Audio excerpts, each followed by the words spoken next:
స్వామి ఏడుకొండలవాడ, తిరుమల వచ్చి నిన్ను ఎన్నోసార్లు దర్శించుకొని ఎన్నో సేవలు చేసుకుని పులకించాను. కానీ సుప్రభాత సేవను మాత్రం చూసే భాగ్యాన్ని పొందలేకపోయాను. మనోహరమైన నీ సుప్రభాత సేవను చేసుకునే భాగ్యాన్ని నాకు ప్రసాదించు స్వామి. అమ్మమ్మ, అసలు సుప్రభాత సేవ అంటే ఏంటి? ఆ సుప్రభాత సేవలో ఏం చేస్తారు? మంచి ప్రశ్న వేశావు మనోడా. సుప్రభాత సేవ అంటే స్వామిని మేలు కొలుపు సేవ. రోజువారీ స్వామికి నిర్వహించే పూజా కార్యక్రమాలు ఈ సేవతోనే ప్రారంభమవుతాయి. మొదట బంగారు వాకిలి తలుపులు తెరుస్తారు. సుప్రభాతం అనగా మంచి ఉదయం అని అర్థం.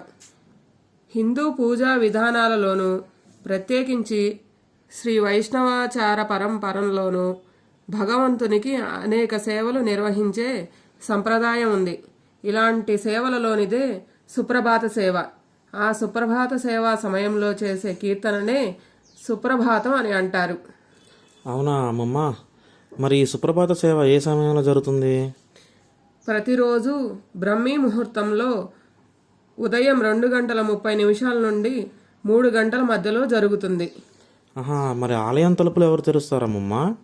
సుప్రభాత సేవ జరిగే ముందు సన్నిధి గొల్ల దివిటీ పట్టుకొని ఉత్తర మాడవీధిలో ఉంటున్న వైఖాసన అర్చక స్వామి ఇంటికి, బేడి ఆంజనేయ స్వామి గుడి వద్దనున్న పెద్ద జియ్యంగార్ మఠానికి వెళ్ళి వారిని మర్యాదపూర్వకంగా ఆలయానికి తీసుకువస్తారు.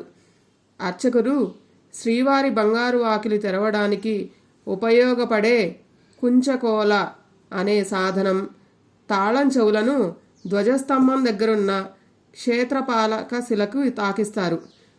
వారు క్షేత్రపాలకునికి ధ్వజస్తంభానికి నమస్కరించి ప్రదక్షిణం చేసి వెండి వాకిలి దాటి బంగారు వాకిలి ముందు శ్రీవారిని స్మరిస్తూ నిల్చుంటారు.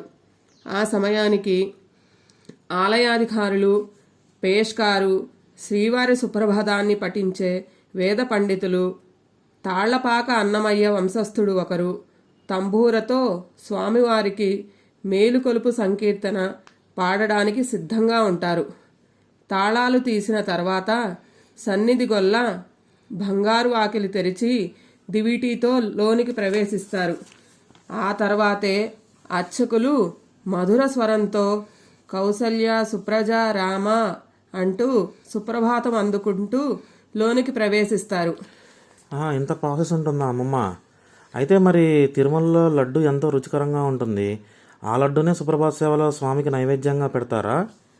లేదు నాన్న, మహంతు మఠం వారు తెచ్చిన పాలు, చక్కెర, వెన్న, తాంబూలమును నైవేద్యంగా స్వామికి పెడతారు. తాతయ్య, అమ్మ, మరి మన ఇంటి దగ్గర గుళ్ళో మైకులో పొద్దున్నే వెంకటేశ్వర స్వాములు పెడతారు కదా, అలాంటి పాటలే అక్కడ దేవుడికి పాడతారా? నీకు చాలా విషయాలు తెలిసే. సుప్రభాతంలో స్తోత్రం, ప్రపత్తి, మంగళాశాసనం పూర్తయిన తర్వాత అన్నమయ్య వంశీయులు భూపాల రాగంలో ఒక మేలుకొలుపు కీర్తన గానం చేస్తారు. మరి సుప్రభాత సేవలో వెంకటేశ్వర స్వామిని మొదటిసారి ఎవరు దర్శించుకుంటారు? దివిటీతో ముందుగా లోపలికి వెళ్ళిన సన్నిధి గొల్ల కులశేఖరపడి వద్ద నిలిచి ఆ వెలుగులో శ్రీవారి దివ్యమంగళమూర్తిని తొలి దర్శనం చేసుకుంటారు. ఆ తర్వాత అర్చకులు ఏకాంగి కులశేఖరపడి దాటి లోపలికి ప్రవేశిస్తారు. అవునా? మా అమ్మ నన్ను నిద్ర లేపుతుంటే స్వామిని కూడా అలాగే నిద్ర లేపుతారా? అవునా అన్న, నిన్ను మీ అమ్మ ప్రేమగా నిద్రలేపి బ్రష్, స్నానం చేయిస్తుంది కదా, అలాగే స్వామివారిని కూడా అర్చక స్వాములు భక్తి శ్రద్ధలతో నిద్రలేపుతారు. శయన మండపంలో బంగారు పట్టుబరుపుపై పవళించి ఉన్న భోగ శ్రీనివాసమూర్తిని సమీపించి నమస్కరించి చప్పట్లు చరుస్తారు. ఆ విధంగా ఆలయాన్ని మేలుకొలవలసిందిగా ప్రార్థిస్తారు. ఆ పైన భోగ శ్రీనివాసమూర్తి విగ్రహాన్ని జీవస్థానంలో మూలమూర్తి సన్నిధిలో వేంచేపు చేస్తారు. ఆనంద నిలయంలో కులశేఖర పడి వద్ద ఉన్న తెరవేసి అర్చకులు శ్రీవారికి ఆచమనాది క్రియలను సమర్పిస్తారు. మహంతు మఠం వారు తెచ్చిన నవనీతం, పాలు, చక్కెరలను నివేదన చేసి స్వామివారికి సుగంధ తాంబూలాన్ని సమర్పిస్తారు.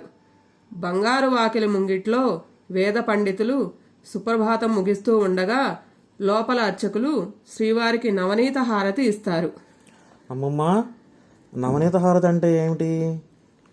నవనీత హారతి అంటే నివేదానంతరం ఇచ్చే మొదటి కర్పూర హారతిని నవనీత హారతి అని పిలుస్తారు. ఆ సమయంలోనే బంగారు వాకిళ్లు తెరుస్తారు. అప్పుడు శ్రీవారి పాదాలపై తులసీ దళాలు, పుష్పాలు కూడా ఉండవు. భక్తులకు ఆపాదమస్తకం స్వామి దివ్యమంగళ విగ్రహ దర్శనం లభిస్తుంది. అందుకే ఈ దర్శనాన్ని విశ్వరూప సందర్శనం అని భక్తితో పిలుస్తారు. ఈ హారతి తర్వాత అర్చకులు గతరాత్రి బ్రహ్మాది దేవతలు శ్రీవారిని అర్చించడం కోసం మూల సన్నిధిలో ఉంచిన బ్రహ్మతీర్థాన్ని, చందనాన్ని, సఠారిని తాము ముందుగా స్వీకరించి ఆ తర్వాత జియ్యంగారికి, ఏకాంగికి ఇస్తారు. సన్నిధి గొల్ల కూడా తీర్థం, సటారితో పాటు నివేదన పళ్ళెంలోని తాంబూలాన్ని అర్చకులు అందజేస్తారు. స్వామివారి సుప్రభాత సేవం కోసం భక్తులు వరుసగా స్వామివారి సన్నిధికి వెళ్ళి ఆ దివ్యమంగళమూర్తిని దర్శించి తీర్థం, సటారులను స్వీకరిస్తారు. అబ్బో, ఎంతో బాగుంది ఈ సుప్రభాత సేవ. ఈ సేవ ప్రతిరోజు చేస్తారా అమ్మమ్మ? లేదు మనవడా, ఒక్క ధనుర్మాసంలో మాత్రం సుప్రభాత గానం ఉండదు. ఆళ్వారులలో ఒకరైన ఆండాల్ తిరుప్పావైసురాల్ని గానం చేస్తారు. భలేగా ఉందమ్మమ్మ. ఇన్ని గొప్ప విషయాలు ఉన్న సుప్రభాత సేవకు మనందరం కలిసి తప్పకుండా వెళ్దామా? ఆ వెంకటేశ్వర స్వామి దయతలిస్తే తప్పకుండా వెళ్ళి కనులారా చూసి ధన్యులమవుదాం.